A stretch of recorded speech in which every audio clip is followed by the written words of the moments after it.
Bonjour tout le monde. Qu'est-ce qui attire un manipulateur ou une manipulatrice?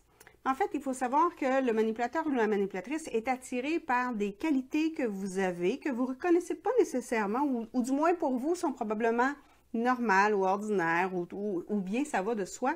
Sauf que pour un manipulateur ou une manipulatrice, c'est quelque chose qu'il apprécie et que lui n'a pas, lui ou elle évidemment.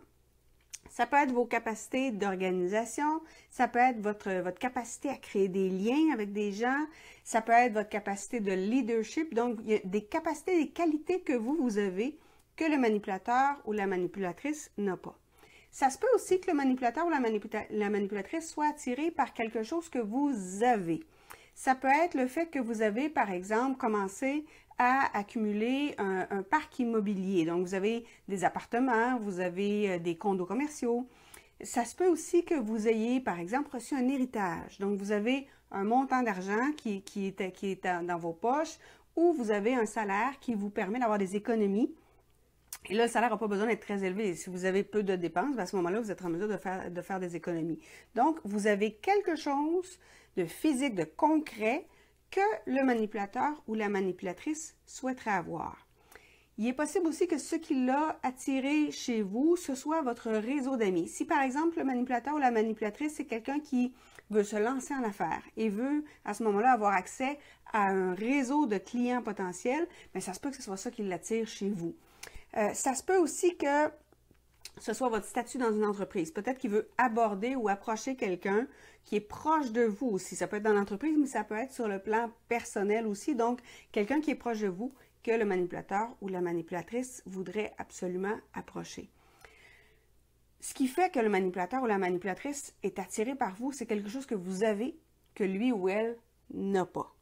Ce qui va faire qu'il va perdurer dans la manipulation, c'est justement la qualité de ce que vous avez et que lui n'a pas. Parce que si à ses yeux, vous perdez de la valeur, il va lâcher le morceau assez rapidement. C'est un peu comme un chat qui joue avec une souris. La souris fait la morte, le chat s'en désintéresse. Mais dans le cas du manipulateur ou la manipulatrice, c'est exactement le même principe.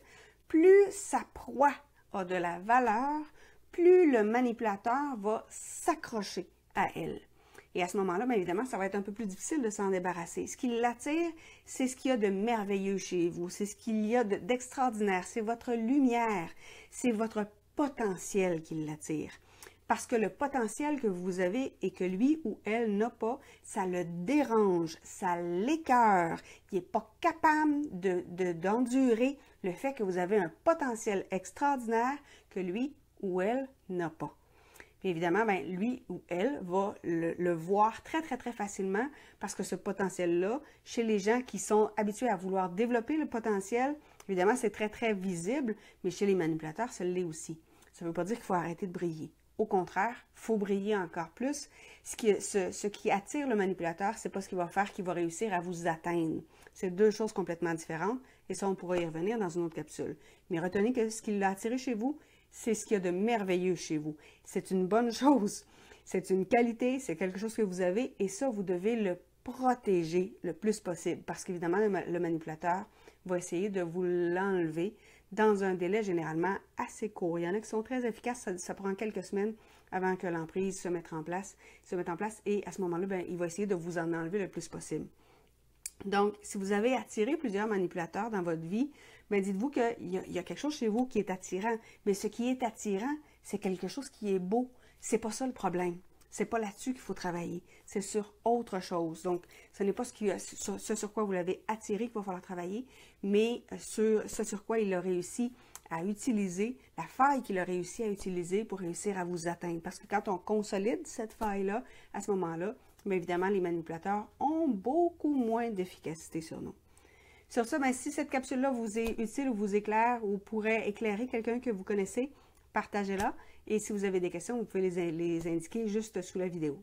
Merci beaucoup et on se retrouve bientôt pour une prochaine capsule. Et pour ceux qui se posent des questions, qui auraient besoin de lire, bien évidemment, il y a toujours Relations sous emprise, comment s'en libérer sur le plan personnel et professionnel. Je vous mettrai le lien pour pouvoir le commander sur mon site internet juste en dessous de la vidéo. Merci beaucoup. Au revoir.